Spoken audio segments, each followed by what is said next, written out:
Hi guys, welcome back to the channel. I'm Office Boy Aidan. I'm Gaynor. I'm Sophie. Today we've got another Lost in the Pond. This time it's 4 ways British and American houses are very different. They are very different. You should probably know about this already, really. Well, I think a few people will watch Darren and I talk about how different it was with the houses. Yeah. Yeah. True. In the So we'll see UK, if his list is similar to yours. the UK normally just has one bathroom. Yes. Yeah, most houses do because they're so small. Yeah. I think the size will probably be the biggest difference, really. Yeah.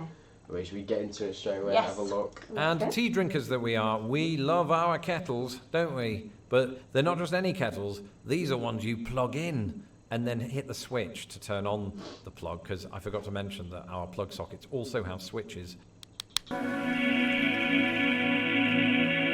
Hello, I'm Lawrence, and I'm on a quest to uncover all of the memos that Britain and America lost in the pond, and one of those memos pertains to houses, the things we live inside. If you're watching this video, it's quite likely you're either inside a house right now, or you're near one, because otherwise you wouldn't probably have internet access quite as easily. To anyone that might be new to this channel, come on in, get yourself a cup of tea. This isn't a genuine offer to come into my house. I'm just saying, join the channel, this is good. And hello to everybody who's been here a long time. Today we're going to look at several ways in which British and American houses are very, very different. Having lived in the United States for over 11 years, I've lived in my fair share of houses here, just as I did in Britain. So I think I have a decent grasp of how houses work. Even tiny ones like this one, which is about 400 square feet. I'm joking, this is a professional studio.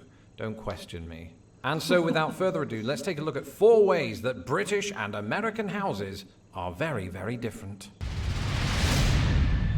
Neither Britain nor America is devoid of variety when it comes to their housing styles, and that's because, well, with each sort of passing phase of history comes new designs to meet new needs and just new style preferences. And because of this variety, I'm not going to cover every single one of them, because that would keep us all here until next Wednesday, which would be good for my metrics, but not good for your sanity. So let's take a look at how some of the housing styles do vary from country to country. In Britain, a lot of the distinctive styles are also tied up with the period in which they were built. So you could go all the way back to the Tudor period, and you do find Tudor housing dotted around here and there. In fact, if you go to the city of York, for example... There's actually a Tudor house right round the corner here. Have you ever seen it? Is there? Yeah.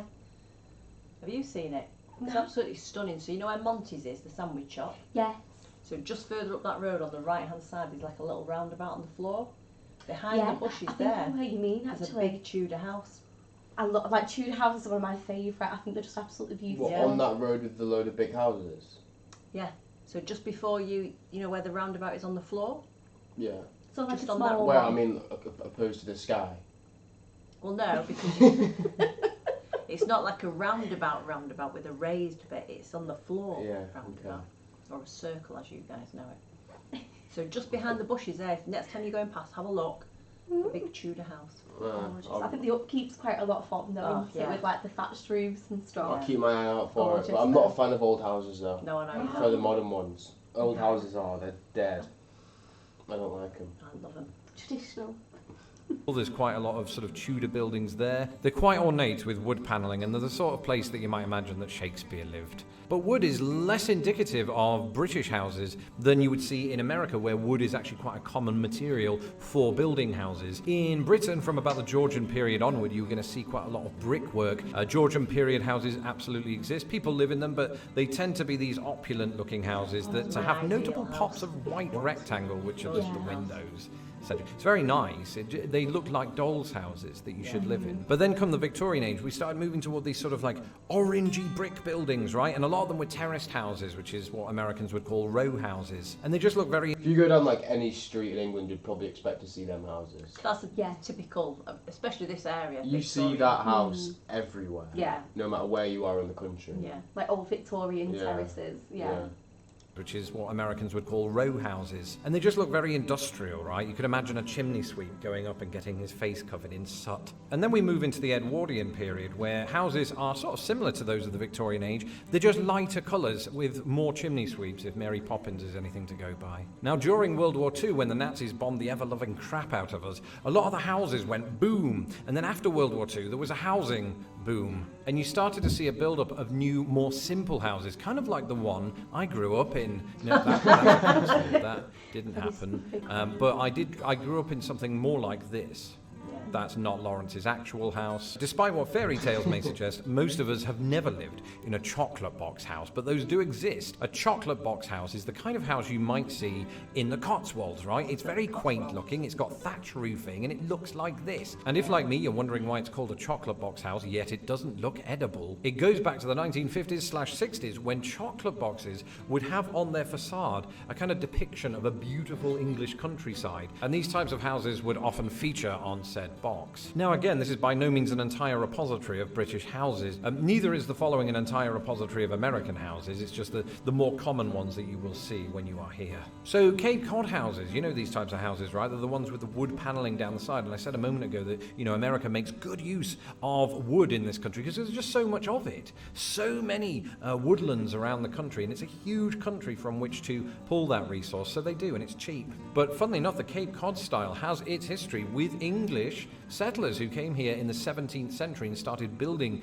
Cape Cod style houses in New England. Now, during the post-World War II period, partly to provide, you know, housing to veterans coming back from war, there was a revival of Cape Cod style housing, and it started to be built not just in New England, but all along the East Coast and in the Midwest, and even out west. Anybody that's seen the Goonies will know that. And it was this style of housing that I first moved into when I moved to the United States. And I've got to say, even despite the Midwest winters, it was really warm. You know, you'd think it would be quite drafty because of all of the gaps in the wood. You could go to specific streets or neighborhoods or areas of the United States and only find these houses for miles and miles. Cool. So I lived in one of those, but my grandparents...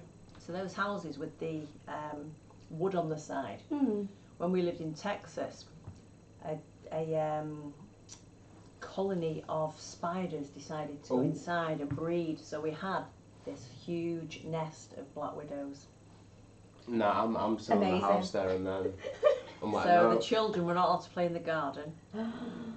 I'm not even going back to that house. I'm just leaving and then. I just remember. Do you remember it? I don't remember anything. You don't, yeah. I think you've got childhood Alzheimer's. Just blocks it. But there was this one huge spider that was just on the siding, and Darren got the hose and he sprayed it as hard as he could. Remember this story? No. He just like pops out loads of babies. No, he sprayed it as hard as it could, and this spider just kind of looked at him and was like on his web like, "What you trying to do, mate?" Wasn't moving or anything. Really? No. Was he scared? Darren was just like, shh, like spraying it. Like, but was he like on his toes, like ready to sprint off away? No, it was just staying on its web, like looking at him like, "What are you doing?" Just bouncing away. Was it big? Huge. It was like bigger than my hand. What? Yeah, it was huge. So I assume they're a lot bigger over there than they are here. Yeah, we only get little spiders. We don't have any poisonous ones here, I don't think either. No, I don't think we do. Parents-in-law lived in what is known as a ranch-style house. And these are sort of really low-down buildings, don't typically have 2 floors to them. And once again, these houses became popular after World War II. There was just generally a big sort of boom after World War II, again in the United States in that regard. The 20th century, though, did see more and more revivalism of old styles. So you had, you know, mock Tudor, or should I say revival Tudor, which more or less replicated the kind of Tudor buildings that you would see in England with some differences. And I've seen those types of buildings in Boston, for example. I've also seen them in Indiana. As well as that, the 20th century saw colonial revivalism, though most people don't live in those houses. Maybe one day when I get that grand piano, I'll think about it. And so that's an extremely basic and rudimentary breakdown of some of the different styles that you'll see in each country. But there's one big difference between all of the houses in both countries, and it's this. Let's face it, it's time to face up to some home truths. Compared to America, Britain is microscopic. The United States is absolutely massive and needs to be stopped. And the same is true of each country's average house size. Right, so in the United States, houses just tend to be way more spacious. And we're not just talking about millionaire houses here, we're talking about your average house. So the average size of an American single-family home is approximately 1,600 square feet. In the UK, we're looking at an average of about 900 square feet. So why the difference? Well, one reason is population density. In Britain, we're all a bit packed together. Actually, that partially accounts for why everything is smaller in Britain. Not everything, not the cups, But in America, there's just so much land, and relative to that land, so few people. So, make them as large as you want, and they do. They're huge. But also, a large majority of American houses are relatively new, meaning that they were able to benefit from, building methods and materials that other countries like Britain were not. And the post-war expansion of American highways meant that this was enhanced even more. Those materials could be moved around the country more easily, and of course, this ushered in a more grand housing development. Now, all size aside, try saying that after 10 tepid tequilas, things become subtly different once you're inside the houses of either country. Is gadgets the right word? I don't know, I'll have to fire my graphics team. Either way, we're essentially talking about accessories, the things you have in your house that make that house work, even when you're doing the house work. So for example, airflow, right? America's bigger on its overhead fans and air conditioning units. We don't usually use those. I mean, we like to punish ourselves, especially in the summer, but we can crack a window open and it doesn't get oppressively hot. Always. And so we've mostly been fine with this situation. It does mean that insects get in. So daddy longlegs will get in the house and mosquitoes, but it's a small price to pay for not having air conditioning. I actually quite like air conditioning now that I've lived in the US. Speaking of insects, you also don't see in Britain those insect screens that you put in the windows, hence why they're getting in. In America, they're virtually in every house, but then again, in Britain, we don't have black widows or brown recluses or the types of mosquitoes that make your face go like this. So I can see why it's justified. I mean, you still get ants, or is that just me? Not sure how they get in, maybe cracks in the wall, or maybe through the plug sockets. The plug sockets, of course, are different in both countries too. In Britain, you have the three-pronged outlets, and in America, you sometimes have three, but occasionally two, and they're smaller in America than they are in Britain. That's one of the few things about which you can say that. Separate taps, of course, for hot and cold water. Americans combine them all into one. Where's the logic in that? I'm joking. And while we're on the subject of sinks, most British sinks don't have that sort of food waste disposal thing that you press the button and it does the noise. Amazing. That was one of the best things I discovered after I didn't discover it. Somebody else came up with the idea and I just used it. But it's amazing. It's just so pleasing to know that all of that gunk gets broken down, and just don't put your hamster in there. I've learned that lesson from someone else. I didn't do it, just read about it on Reddit. Letterboxes. Firstly, Americans don't call them letterboxes, but mailboxes, and typically don't have them on the door, but outside in the garden, yard. The garden/yard is different. Often smaller in Britain, but very well kept up, depending on the family. And just massive yards here with, mesh fences and things like that, or picket fences. Back inside, a lot of properties in the United States will have walk-in closets that are built into the actual walls of the house, whereas in Britain you bring your own closet/wardrobe to put your clothes in, and that takes up more space, I've just realized. So we're shooting ourselves in the foot every step of the way, except when it comes to washing machines and dryers. How cool is this? We combine them both into one giant cube, whereas America has two separate cubes. And tea drinkers that we are, we love our kettles. That was one of my pet peeves, that a washing machine and dryer in one. Because once you've done the washing, then in the same machine, you have to dry it. Whereas if you've got two separate ones, you take your washing out and put it in the dryer, and then you put another load of washing. Yeah. Oh, so you prefer having two? Yeah, I much prefer it. In fact, if I had enough room, I'd have four. Oh. I'd have 2 loads of washing going in one, and 2 loads of drying going in another.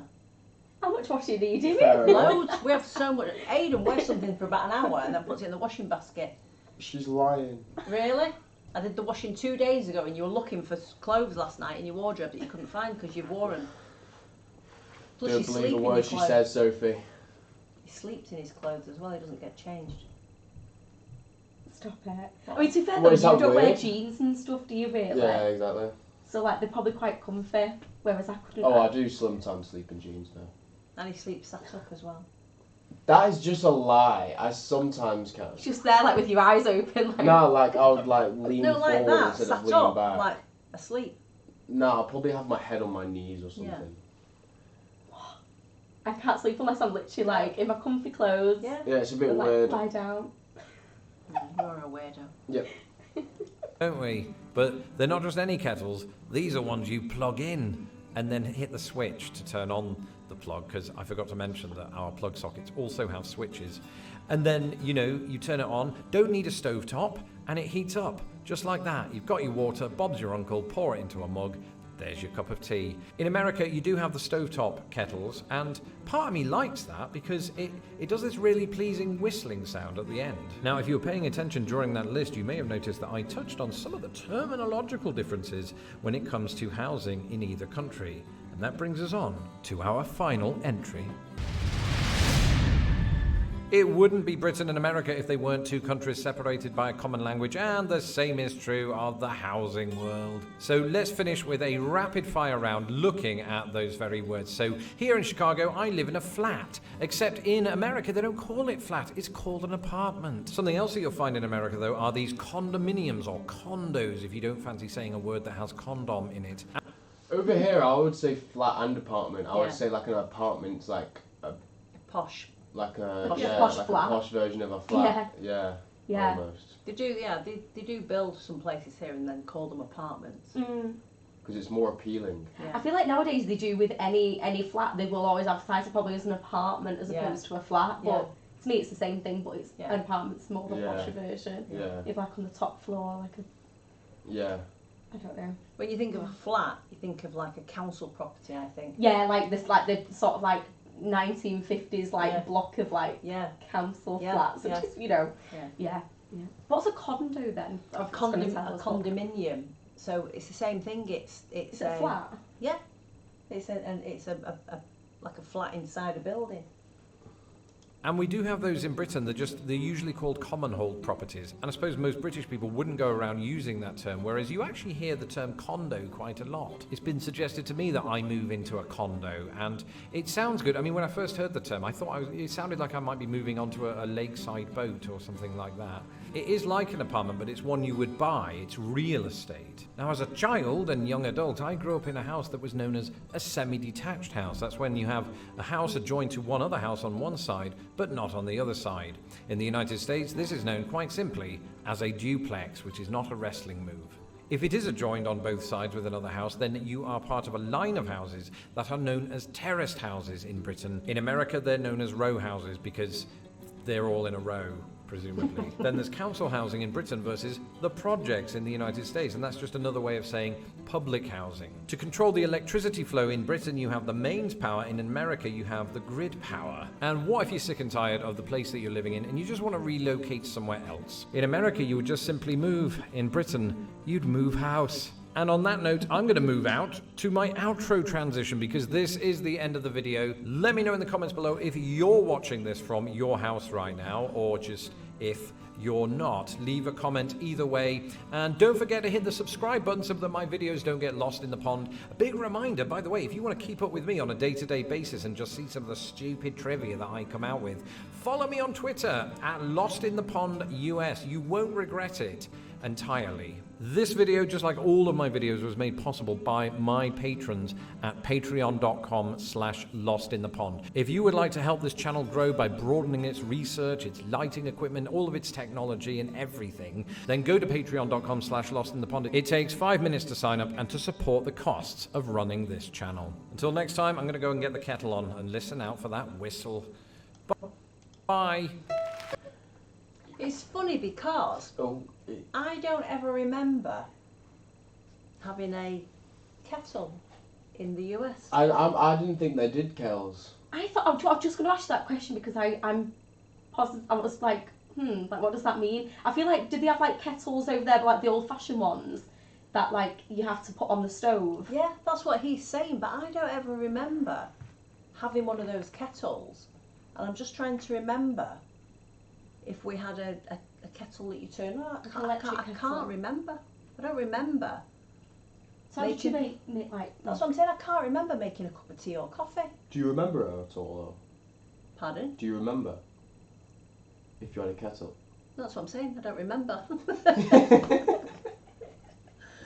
trying to think. While he was talking, I was thinking to myself, did we have a kettle?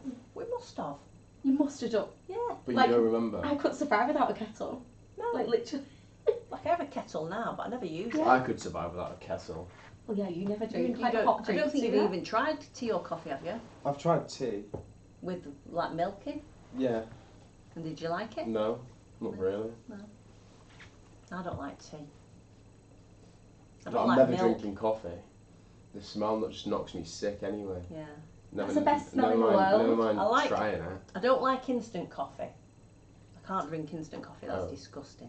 But like the sachet, But you I like do the pods, don't you? Like the coffee machine. Yeah, or even like the where you what do you call it? Like a coffee percolator where you put your ground coffee in the top and then it drips through into. Oh yeah. I've seen it. I wouldn't know how to use one of those. It's just it's all, like what we have at home is coffee beans, and you push the button and it grinds it and then puts it through. But you can buy just like ground coffee and it goes into like a little filter. Yeah. And then it drips through and then it goes into a pot, and I think that's what they have in like most like restaurants, because they come round in America. Yeah, they just come round, don't they, and just top you up whether you want it or not. Yeah. Love it. Yeah. It's cute. Anyway, bit off topic, but Yeah. There we go. hope you guys enjoyed the video. If you did, please like and subscribe, and we'll catch you in the next one. Bye. Bye. Cheers.